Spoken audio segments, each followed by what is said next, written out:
আসসালামু আলাইকুম। আমরা বাংলাদেশের মানুষ বিষাদ সিন্ধু পড়ে কারবালার ইতিহাস যতটুকু জানি পুরাটাই বিকৃত ইতিহাস এবং মিথ্যা কাহিনী, মিথ্যা উপন্যাস দিয়ে ভরা মীর মোশাররফ হোসেনের বিষাদ সিন্ধু।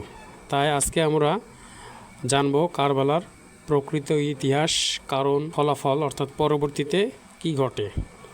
ডক্টর আনামা আবদুল্লাহ জাহাঙ্গীর স্যারের কাছ থেকে দেখতে থাকুন ভিডিওটা। কিন্তু এই আশুরা আমাদের মনে নেই, আমাদের জেহেন অন্তর জুড়ে আসে কারবালার আশুরা। এটা বাস্তব। কারবালার মাঠে রাসূলুল্লাহ সাল্লাল্লাহু আলাইহি ওয়াসাল্লামের ওয়াফাতের মৃত্যুর মাত্র 50 বছর পরে, মাত্র সেই মুসলমানদেরই, তার উম্মতেরই কিছু মানুষ তার প্রিয়তম নাতি, তার কলিজার টুকরা নাতি হুসাইন ইবনে আলী রাদিয়াল্লাহু তাআলা আনহুমা এবং তার বংশের নিষ্পাপ, নিরীহ, অসহায় অনেকগুলো মানুষকে হত্যা করে। বিষয়টা খুবই জটিল যে রাসূলুল্লাহ সাল্লাল্লাহু আলাইহি ওয়াসাল্লামের প্রিয়তম নাতি তারই উম্মতের হাতে শহীদ হয়ে যাচ্ছে। এটা কষ্টের ব্যাপার, বেদনার ব্যাপার, এবং এই হত্যাকাণ্ডের ভিতর দিয়ে উম্মতের ভিতরে চিরস্থায়ী বিভক্তি, মারামারি, ফিতনা সৃষ্টি হয়েছে। যদিও কবির কবিতায় বলে ইসলাম জিন্দা হতা হ্যায় কি জানো, হার কারবালা কে বাদ মে, কারবালার পরে ইসলাম জিন্দা হয়। তবে আমার জানা মতে কারবালার পরে ইসলাম জিন্দা হয়নি। কারবালার পরে ইসলাম জিন্দা হয়নি। কারবালার ঘটনা বেদনা, ব্যথা, কষ্ট, দুঃখ, বিভক্তি দিয়েছে। কারবালার ঘটনায় যারা হত্যা কাজে শরীক হয়েছে সবাই নিহত হয়েছে, অপমৃত্যু হয়েছে, ধ্বংস হয়েছে, সবই ঠিক আছে, কিন্তু ইসলাম জিন্দা হয়েছে এরকম নজরে পড়ে না। তো যাই হোক, আমরা কারবালার ঘটনা এবং এক্ষেত্রে আমাদের করণীয় সুন্নাতের আলোকে কি হওয়া উচিত সংক্ষেপে বলানোর চেষ্টা করব ইনশাআল্লাহ। মূল বিষয় হলো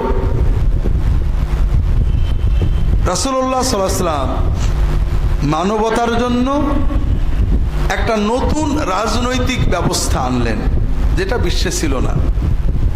আরব দেশে তো ছিল নাই। আরব দেশের মানুষ ছিল কবিলাতান্ত্রিক, গোত্রভিত্তিক। কোনো রাষ্ট্র কিন্তু আরব দেশে ছিল না। রাসূলুল্লাহ যখন আসেন আরবে কোনো রাষ্ট্র ছিল না। ছিল একদম সিরিয়ার পাশে এবং পারস্যের পাশে ছোট রাষ্ট্র ছিল। রাষ্ট্র মানে একজন রাষ্ট্রপ্রধান, তার হাতে বাহিনী, বিচার আচার, জনগণ যে যে গোষ্ঠীর হোক আর যে দলের হোক রাষ্ট্রের আইন মেনে চলতে হবে। আর আরব দেশে ছিল রাষ্ট্র বলে কিছু নেই, সমাজ ছিল আর গোত্র। প্রত্যেক ব্যক্তি তার কবিলা, মন্ডল গোষ্ঠী, মন্ডলদের হেড। সে বললে অস্ত্র নিয়ে বেরিয়ে যাবে, সে বললে দাঁড়িয়ে যাবে, সে বললে লড়াই করবে। প্রত্যেক গোত্রের মানুষ তাদের গোত্রের প্রধানের নির্দেশে চলতেন। গোত্র হলো রাষ্ট্র। যুদ্ধ হবে, গোত্রের প্রধান বললে হবে এই দলে এই দলে, ওটা উনি বলবেন। ওই সময়ে বিশ্বে রাষ্ট্র ছিল। আরবের বাইরে মিশরে, সিরিয়ায়, পারস্যে, ইউরোপে, ভারতে, চীনে সব জায়গায় রাষ্ট্র ব্যবস্থা ছিল। তবে গোত্র এবং রাষ্ট্রের একটা মিল ছিল। গোত্র ব্যবস্থা রক্তের উপরে ভিত্তি। একজন মারা গেলে তার ভাই অথবা ছেলে গোত্রের প্রধান হলো, একজন মারা গেল তার ভাই, ছেলে, ভাতিজা গোত্রের প্রধান হবে। রক্ত, বংশ এখানে মেন। আবার যে রাষ্ট্র ব্যবস্থা চালু ছিল বিশ্বে, সেটাও ছিল রক্ত বংশতান্ত্রিক। রাজা মরে গেলে রাজার ছেলে, ভাই, বউ কেউ না কেউ রাজা হবে, বাইরের কেউ না। আপনারা শুনেছেন ডেমোক্রেসি বলে একটা শব্দ আছে, আমরা বাংলায় বলি গণতন্ত্র। এটা রাসূলুল্লাহ সাল্লাল্লাহু আলাইহি ওয়াসাল্লামের আগেই, কয়েকশো বছর আগে গ্রিসে জন্ম নিয়েছিল এবং সেখানেই মারা গিয়েছিল। গণতন্ত্র হলো জনগণের পরামর্শই দেশ চলবে, সরাসরি বা পরোক্ষ। রাসূলুল্লাহ সাল্লাল্লাহু আলাইহি ওয়াসাল্লামের সময়ে সারা বিশ্বে রাষ্ট্র ব্যবস্থাও ছিল বংশতান্ত্রিক, আর আরব দেশের সমাজ ব্যবস্থা ছিল কবিলাতান্ত্রিক। বংশতান্ত্রিক রাষ্ট্র ব্যবস্থায় আরেকটা বিষয় ছিল, রাজা মানে মালিক আর জনগণ হলো প্রজা। প্রজা হলো মালিকের অধীন, রাজা যেটা বলবে মেনে নিতে হবে। যদি বলে এখান থেকে বাড়ি সরো ওইখানে যাও, যেতে হবে। যদি বলে বাঁচো বাঁচো, মরো মরো। রাজা এবং প্রজার সম্পর্ক ছিল মালিক এবং মামলুকের। রাজা এবং প্রজার সম্পর্ক ছিল মালিকের সাথে তার মালিকানাধীন দ্রব্য বা মানুষের। এখানে রাজ্য কি করে চলবে জনগণের কোনো ইচ্ছা বিষয় না, রাজা যেটা বলবে সেটা। এটাকে বলা হয় স্বৈরতন্ত্র, অটোক্রেসি। রাসূলুল্লাহ সাল্লাল্লাহু আলাইহি ওয়াসাল্লাম আরব দেশে আসলেন, তিনি দ্বীনের পাশাপাশি একটা রাষ্ট্র দিয়ে গেলেন। সেই রাষ্ট্রটা আবার দিলেন কি সম্পূর্ণ অভিনব নতুন রাষ্ট্র, বংশতান্ত্রিক নয়, যোগ্যতাতান্ত্রিক। যে কোনো যোগ্য মানুষ রাষ্ট্রের প্রধানে উপরে যেতে পারে। আলাইকুম বিসসামি আতা ওয়াইন উম্মের আলাইকুম আবেদুন হাবশি। যদি একজন কালো কাফরি, নাকবোচা, কানবেকা, কৃতদাস, সেও যদি তোমাদের আমির হয়, শাসক হয়, প্রশাসক হয়, তার আনুগত্য করতে হবে। দ্বিতীয় বিষয়, এখানে জনগণের পরামর্শ নিয়ে চলতে হবে। আমরুম শুরা বাইনাহুম, প্রতিটি কাজ আমানত আদায় করতে হবে, ইনসাফ আদালত প্রতিষ্ঠা করতে হবে। জনগণ ইচ্ছা করলেই শাসকের সমালোচনা করতে পারবে, তার সামনে আইন পেশ করতে পারবে, যেটা ঠিক হয়নি। এই যে সিস্টেম, এটা অভিনব ছিল। আরবরা তো দেখেইনি, দুনিয়ার মানুষ ওই সময় দেখছিল না। এখন রাসূলুল্লাহ সাল্লাল্লাহু আলাইহি ওয়াসাল্লাম যখন তার মৃত্যুর সময় আসলো, সাধারণ মানুষ সবাই আশা করছে তিনি কাউকে গদ্দিনশীল করে যাবেন। কারণ আইন কানুন যাই দেয়া হোক, নিয়ম হলো কেউ মরার সময় কাউকে না কাউকে বলে যাবে আমার পরে তোমরা এর দেখবা। রাসূলুল্লাহ সাল্লাল্লাহু আলাইহি ওয়াসাল্লাম এটা যদি বলতেন তাহলে সহজ হতো মানুষের জন্য। কিন্তু এই যে নতুন সিস্টেম রাসূলুল্লাহ সাল্লাল্লাহু আলাইহি ওয়াসাল্লাম দিলেন, এটা প্র্যাকটিক্যাল হতো না। যেমন আপনি সাঁতার শেখাবেন, হাত ধরে রেখেছেন, প্র্যাকটিক্যাল হলো না। হাত ছেড়ে ধাক্কা মেরে পানিতে দিলেন, 5 গাল ডক ডক করে পানি খাবে, পেট একটু ফলবে, সাঁতার শিখে যাবে। তো এখন রাসূলুল্লাহ সাল্লাল্লাহু আলাইহি ওয়াসাল্লাম কাউকে দায়িত্ব দিয়ে গেলেন না। তখন সাহাবীদের ভিতরে দুটো ধারা ছিল। রাসূলুল্লাহ সাল্লাল্লাহু আলাইহি ওয়াসাল্লাম বংশের অনেকে মনে করতেন, অথবা কোনো কোনো সাহাবী মনে করতেন যে রাসূলুল্লাহ যাই বলেন, যুগ যুগ ধরে তো বংশতন্ত্রই চলছে। আমাদের দেশে কোনো পীর সাহেব যদি মরে যান, তার গদ্দিনশীল কি হয়? যদি অন্য কেউ হয়, মুরিদরা মানতে চায় না। এটা আমরা পীর সাহেবরা, পীর দরবারের লোকেরা করতাম। এখন রাজনীতিবিদরা কি করেন? কি করেন? এখন রাজনীতিতেও বংশতন্ত্র। কেন? কারণ মানে আমরা মানসিকতাই ওই রকম রয়ে গেছি। যদিও বলছি গণতন্ত্র, কিন্তু বংশের একজন মানুষকে যত কদর করি, অন্য বংশের মানুষের ওই রকম কদর করতে পারছি না। এই জন্য নেতার বংশের যদি কেউ আসে, যত সহজে দল ঐক্যবদ্ধ হয়ে যায়, বাইরের কেউ গেলে ওরকম হয় না। এটা আমরা আমাদের দেশেও জানি। আরব দেশে আরো কঠিন। সবাই অনেকেই মনে করছিলেন রাসূলুল্লাহ সাল্লাল্লাহু আলাইহি ওয়াসাল্লামের প্রিয়তম সাহাবী আবু বকর রাদিয়াল্লাহু তাআলা আনহুকে হয়তো দায়িত্ব দেবেন, কারণ সব সময় তিনি তার পাশে আছেন। কেউ কেউ মনে করছিলেন হয়তো তিনি তার বংশের কাউকে দেবেন, কারণ যুগ যুগ ধরে তো বংশতান্ত্রিক হয়েই আসছে। তার বংশে তো যোগ্য লোক আছে, তিনি দিতে পারেন। রাসূলুল্লাহ সাল্লাল্লাহু আলাইহি ওয়াসাল্লাম কাউকে দেননি।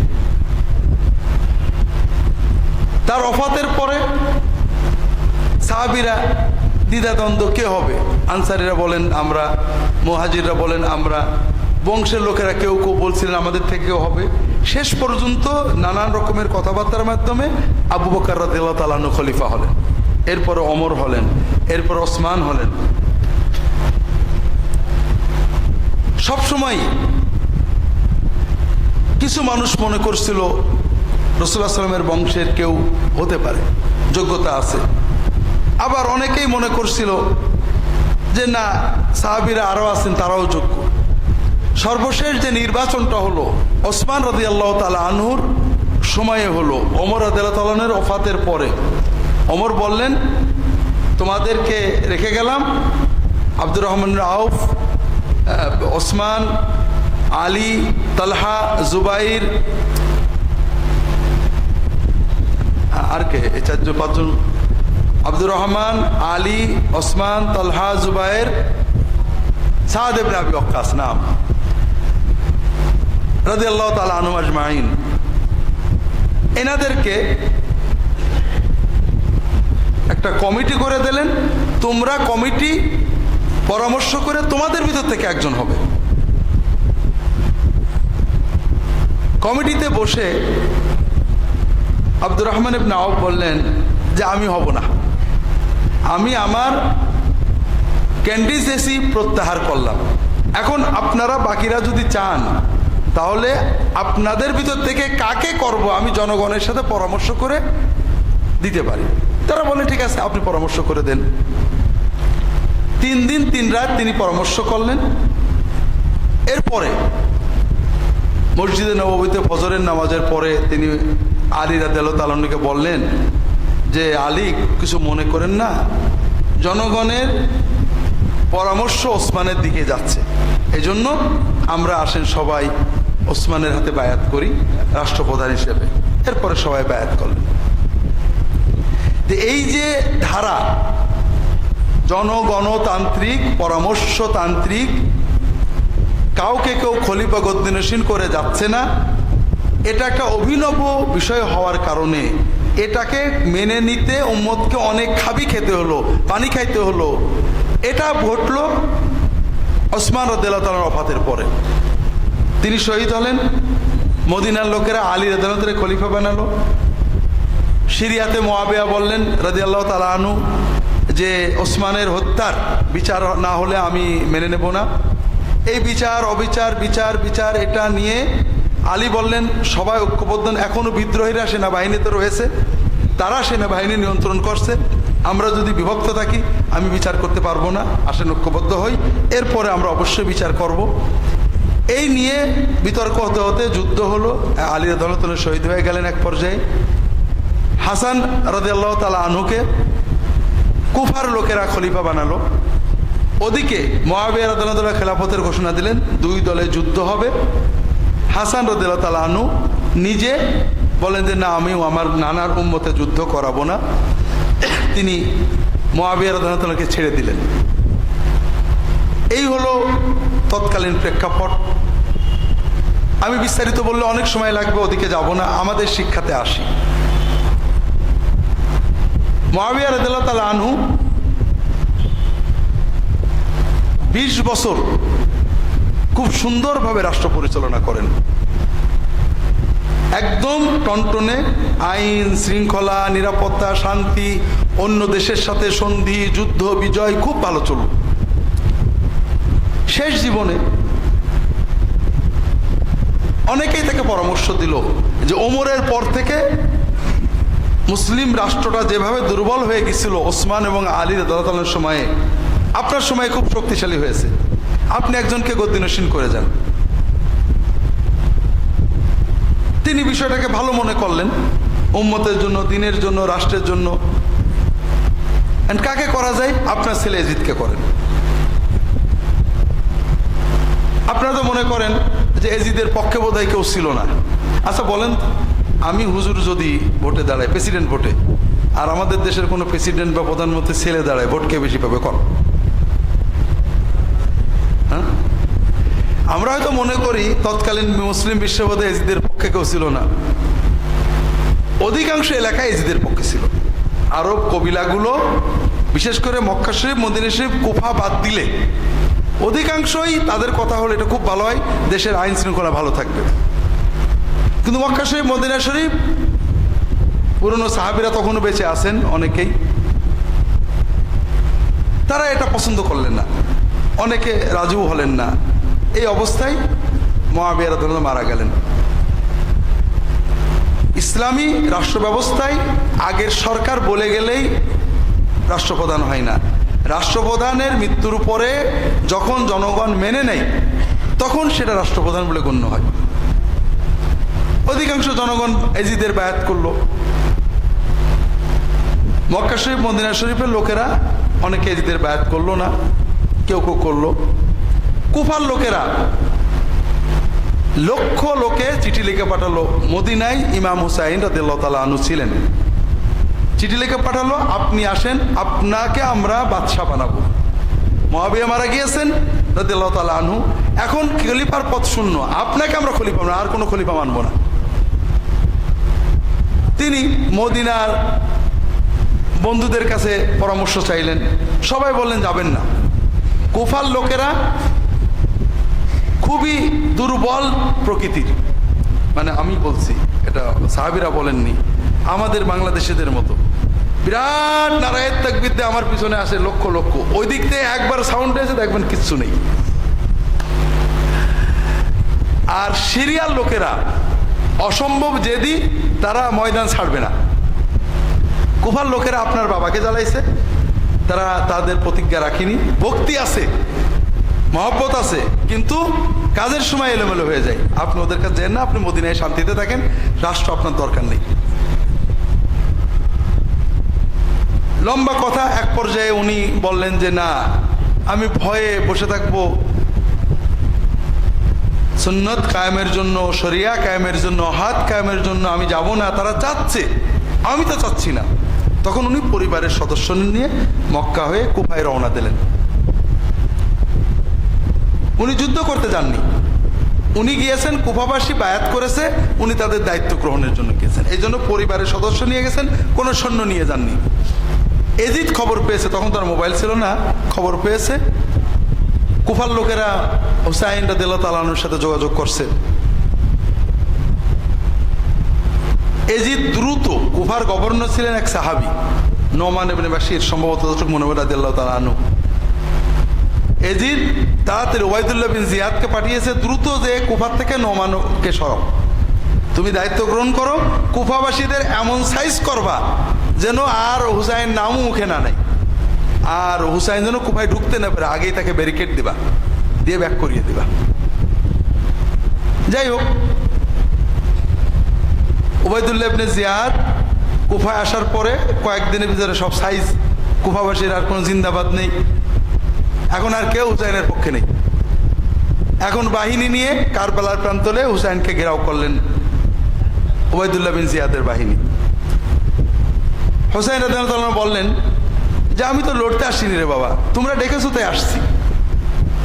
তোমার যদি তোমাদের প্রতিজ্ঞা ভঙ্গ করো তাহলে ছেড়ে দাও, আমি মক্কায় চলে যাচ্ছি, অথবা আমাকে ছেড়ে দাও, আমি বর্ডারে যে জিহাদ করব, অথবা আমি এজিদের কাছে যেতে রাজি আছি, তোমাদের হাতে সারেন্ডার করতে রাজি নেই। তো যাই হোক, ওরা চিন্তা করলো যে হুসাইনকে যদি আমরা না মারি তাহলে তো এজিদ খুশি হবে না। এক পর্যায়ে তারা হুসাইন রাদিয়াল্লাহু তাআলার বংশের নিষ্পাপ শিশু, নিরীহ নারী, পুরুষ সহ অনেক মানুষকে হত্যা করলো, হুসাইন রাদিয়াল্লাহু তাআলাকে হত্যা করলো এবং তার মাথা কেটে নিয়ে এজিদের কাছে পাঠালো। এক্ষেত্রে শুধু আপনাদের বলবো, বিষাদ সিন্ধুতে যে গল্প আছে সবই মিথ্যা। এই যে পিঠের পারে বসলো, এদিকে ছুরি দিল, ওদিকে তোমার জান্নাতে না নিয়ে যাব না, এই সীমার মাথায় নিয়ে যাচ্ছে, ওই ইহুদির বাড়ি, অমুকের বাড়ি, সব মিছে কথা। এগুলো কাল্পনিক উপন্যাস, আমরা সত্য মনে করি। বিস্তারিত ঘটনা এখন বলার সময় নেই। এজিদ ব্যাজ্যত খুশি হলো, যদিও এজিদ হুসাইনকে হত্যা করার নির্দেশ দিছিল না, তবে যারা হত্যা করেছে তাদের শাস্তি দিইনি। ব্যাজ্যত মনে হয় সে খুশি হলো যে যাক, দুশ্মনেরটা গেল। একটা সহজ বিষয় শোনেন, এজিদ আমাদের দেশের রাজনীতিবিদদের মতোই খুবই পাকা ইমানদার মুসলমান ছিলেন, নামাজ পড়তেন, রোজা রাখতেন, হজ করতেন। অবশ্য শিয়ারা বলে মদফত খাইতো, এগুলো মনে হয় না, কারণ আমাদের দেশে আমরা ভালো মুসলমান না সেই যুগের লোকেরা ভালো মুসলমান ছিল? কোন? হ্যাঁ, ঠিক না? আমাদের দেশের একজন সবচেয়ে বড় নাস্তিক মন্ত্রী সে কি মানুষের সামনে মদ খাবে? মাতালে বাইরে আসবে। ওযু না থাকলেও নামাজের রক্ত পড়ে গেলে, ঠিক না? আপনারা কি মনে করেন সেই দেশের মানুষ এইটুকু বুঝতো না? বিষয় হলো ঠিক আমাদের দেশের রাজনীতিবিদদের মতোই, বা বর্তমান বিশ্বের বা পরবর্তী বিশ্বের, পূর্ববর্তী বিশ্বের বড় বড় রাজনীতিবিদ, খলিফা, আমির, ওমরা, বাদশাহ, শাসক, প্রেসিডেন্ট, প্রধানমন্ত্রীর মতোই পাকা ইমানদার ছিল। নামাজ, রোজা, হুজুরদের সম্মান সবই করত, তবে ক্ষমতার কেউ প্রতিদ্বন্দ্বী হলে কোনো মায়া দয়া নেই। এই জন্য ক্ষমতার জন্য এজিদ কয়েকটা কাজ করছিলেন। এক নম্বর হলো হুসাইনের খুন। শুধু হুসাইন নয়, তার বংশের নিরীহ মানুষদের এই যে খুন করা হলো, এটা উনি বিচার করেননি। সবচেয়ে পজিটিভ এটুকু বলা যায়, তিনি হুকুম দেননি, কিন্তু তিনি কোনো বিচার করেননি, দুঃখ প্রকাশ করেননি, শাস্তি দেননি, বরং এরাই তার মূল বাহিনী ছিল। দ্বিতীয়, হুসাইন গেলেন, এরপরে পরের বছরে মদিনার লোকেরা বিদ্রোহ করল, সৈন্য পাঠালো এজিদ। মদিনায় শত শত হাজার গণহত্যা, সাহাবীদেরকে হত্যা করে, সাহাবীদের আওলাদদের হত্যা করে, ধর্ষণ হয়েছে। এজিদের বাহিনী মদিনায় গণহত্যা চালাইছে। এজিদের 2 বছরের 2 কাজ। তৃতীয় বছরে মক্কায় বাহিনী পাঠালো, মক্কায় কাবা ঘরে কাবান দেখলো। তৃতীয় কাজ। এই সব কিছু কেন করলো? ক্ষমতায় থাকার জন্য। মজা হলো, চতুর্থ বছরে এজিদ মারা যায়। চতুর্থ বছরে এজিদ মারা যায়। বিষাদ সিন্ধুতে যা আছে মিছে কথা, স্বাভাবিক অসুখ হয়ে এসে মারা যায়। এর চেয়েও মজা হলো, দুনিয়াতে যত রাজা বাদশাহ মরে গেছে, প্রত্যেকের বংশে 200 বছর রাজা হয়েছে। এজিদের বংশে আজ পর্যন্ত কেউ রাজা হয়নি, আজ পর্যন্ত। এজিদের মৃত্যুর পরে তার ছেলে মুআবিয়া ইবনে এজিদ ইবনে মুআবিয়া রাজত্ব নিয়েছিলেন। বলা হয় খুব ভালো মানুষ ছিলেন। ওই উমাইয়ারা ওকে মেরে ফেলে। এরপর থেকে আজ পর্যন্ত এজিদের বংশের কেউ রাজা হয়নি। অন্যান্য অনেক বংশের হয়েছে, শয়তানের বংশ, ভালো মানুষের বংশ। তাহলে এখানে বড় শিক্ষা আমরা দেখছি যে যে ক্ষমতার জন্য আমরা এত কিছু করলাম, সেই ক্ষমতা না এজিদ নিজে ভোগ করলো, না তার বংশের কেউ ভোগ করতে পারলো। এর ভিতরে আমাদের অনেক শিক্ষা আছে ভাইরা। আল্লাহর এই বিচার কিন্তু চিরন্তন। আপনি মানুষের উপরে জুলুম করছেন, জমি কেড়ে নিচ্ছেন, মিথ্যা সাক্ষী দিচ্ছেন, খুন করছেন, হয়তোবা সমাজের মাতবরির জন্য, অথবা কিছু জমি জমা টাকা পয়সার জন্য, অথবা রাজনৈতিক ক্ষমতার জন্য। কিন্তু আপনি কি করছেন? আপনি কয়দিন এই ক্ষমতা ভোগ করবেন? হতে পারে আপনার পরে আপনার বংশের কেউই আর এই ক্ষমতা ভোগ করবে না, এই জমিতেও আর তারা থাকতে পারবে না। এরকম আমাদের চোখের সামনে আশেপাশে তাকালে দেখবেন, একজন লোক বিশাল বড় লোক ছিল, দ্বিতীয় পুরুষে, তৃতীয় না, জমি তো জমি, গোরস্থান পর্যন্ত বেছে ফেলেছে, বাপের কবর পর্যন্ত বেছে ফেলেছে। তো কাজেই আমরা যারা আল্লাহর দিনের বাইরে মানুষের উপরে জুলুম করে টাকা বলেন, সমক্ষমতা বলেন, শক্তি বলেন, সম্পদ বলেন জোগাড় করতে চাই, তাদের বুঝতে হবে যে সব কিছু আপনার প্ল্যানে হবে না।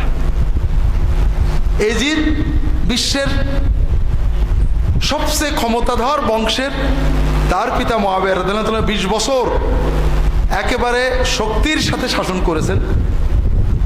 তারই ছেলে, সে 4টে বছরও বাঁচতে পারল না, মরে গেল। এই যে মানুষ মেরে ক্ষমতায় থাকলো, এই ক্ষমতা সে ভোগ করতে পারল না। হোসাইন রাদিয়াল্লাহু তাআলার পরিবার, মদিনার সাহাবীদের পরিবার মক্কায় কামান দেখলো, এত কিছু করলো, কিছু একটা গোল যে ক্ষমতাটা সুসংহত করবে, কিন্তু হলো না। আরো মজার ব্যাপার, যেটা সাধারণত ঘটে না, তার বংশের কেউ আর ক্ষমতায় থাকতে পারলই না। দ্বিতীয় বিষয় হলো ইমাম হুসাইনের শাহাদত। ইমাম হুসাইন যখন মক্কা থেকে চলে আসবেন, মদিনা থেকে মক্কা, মক্কা থেকে কুয়া যাবেন, তখন 2-1 প্রবীণ সাহাবী বলছিলেন যে দেখেন, আপনার নানা হলেন আখেরাতের বাদশাহ, দুনিয়ার বাদশাহী আপনাদের জন্য পোষাবে না, কাজে ওদের দিকে যেতে না। দুনিয়ার বাদশাহী তারা চাননি, তারা দিনের জন্যই গেছিলেন। তবে আমাদের বুঝতে হবে দুনিয়ার সাময়িক পরাজয় কিন্তু পরাজয় না। ইমাম হোসেন মারা গিয়েছেন, নির্মমভাবে শহীদ করা হয়েছে, কিন্তু বীরের মতো লড়ে মরেছেন। তিনি মৃত্যুকে ভয় পাননি। আমরা বাহ্যিকভাবে দেখি যে তার মৃত্যুতে এজিদের বাহিনী ভয়ঙ্কর খুশি হয়েছে, গেছে শেষ, আমরা জিতে গেছি, এজিদের বাহিনী আছে আছে, ঠিক না স্লোগান, কিন্তু আসলে কি আছে? আছে?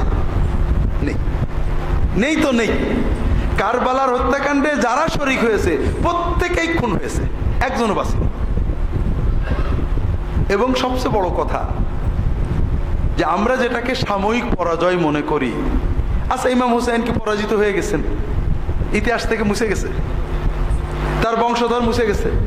তার মর্যাদা কি কমে গেছে? কিছুই হয়নি। কাজেই একজন লোক সাময়িক হেরে গেছে, যুদ্ধে হেরে গেছে, মরে গেছে, আমি দেখছি এই 10-20 বছরের ইতিহাসে পরাজিত না, এর নাম পরাজয় না। জয় পরাজয় 10-20 বছরে নির্ধারিত হয় না, এটা শত শত হাজার বছর পরে দেখা যাবে কে জিতলো আর কে মরলো।